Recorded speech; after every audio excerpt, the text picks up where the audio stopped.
guys? So here's another this is another twist on this direct variation question. I've got an equation here, 4x, negative 4x plus 3y equals 0. And I'm asking, is this a case of direct variation? So the real question I'm asking is, if I do y over x, do I keep getting the same number over and over again? Or can I also write it as y equals some number times x? Can I show either of those? If I can, it's direct variation. If I can't, it's not. So the question would be, can I take this expression, this equation, and rewrite it into either of those two formats? Let's see. If I take this guy and I add 4x to both sides, that gives me 3y equals 4x. Remember, I want to try to get y by itself and then see what I've got. So what do I do next? Divide by 3. So now I have y equals 4/3 x. Does that fit that format? Yeah. I've got y equals a number, call it k, times x. So yes, it's direct variation. The reason we do k is that even though you could use c, we're referring to a constant, which is that hard k sound. So we use k to represent that constant. And remember, guys, too, k is what we call the constant of variation. That's the name of that k. So for this problem, the constant of variation would be 4/3.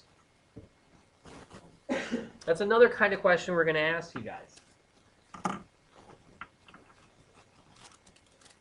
So if I have just the equation, not data, what I'm going to be doing when it says, is this direct variation or not, is trying to rewrite it in y equals form to see if it fits this formula. Does it look like that? Let's do another one like this. I'm going to keep going with the same record on that. Let me change this up now to 3x minus 2y is equal to 12. Can I rewrite that in the form y equals some number times x? Yeah. All right, let's go through the work to try to do it. What would I be doing with this? I want to get y by itself. First, I got to subtract the 3. Oh. Then I'll divide by the 2. Oh, yeah. So I'll subtract 3x from both sides. Would that be considered as minus? Well, hang on. Let's get it there, and then we'll talk about it. Oh. So there's what I've got. Now I've got to do the divide part. Make sure you always peel off the outer layer first with your algebra. You divide everything by -2? Yeah, because I've divided both sides by it. The plus 4? I don't have a plus 4. 12. The 12? Oh, this was given as a new problem. So I have 3/2 x plus a -6. Does that fit y equals a number times x? Yeah. Is there any plus over here? No. So this does not fit it because of that plus -6. I can't have that and be direct variation. There's nothing I can do to get rid of that without changing up the y. Well, I don't want it. I want y by itself. So this case is not a case of direct variation.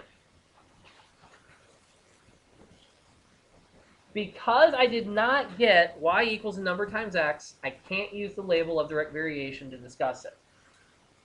It's just not going to work.